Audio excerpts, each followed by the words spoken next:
3 things you need to hear if you're trying to go sober, and 3 things I've written down in my journal. Number 1, get used to living life in the middle lane. I used to live life with extreme highs and lows, and I felt like it was weird just to be here in the middle lane, feeling balanced. And I used to want to self-sabotage myself, whereas now I'm just realizing that being in the middle lane actually leads to overall happiness, and I'm learning to embrace it. Number 2, get ready to learn a lot about yourself. One thing I wasn't prepared for when I first went sober is the amount of thinking time that you've got.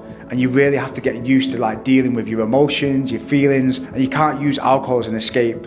And at first it can be really uncomfortable, but over time, when you've sat with your emotions and you've dealt with everything, you just grow so much, and that's something that I think is really powerful about sobriety. Number 3, get used to feeling like a bit of an outsider at first. When you first go sober, everybody seems to be drinking. It's a massive part of our culture. And you can feel like a little bit of a loner at times. Whereas what I've done is I've kind of shifted that feeling of being a loner, and I've transcended it into being a leader, because I feel like I'm leading and in control of my own destiny and my own happiness. So embrace that time when you're actually on your own and breaking away from the crowds, because often it means that you are on the path to greatness.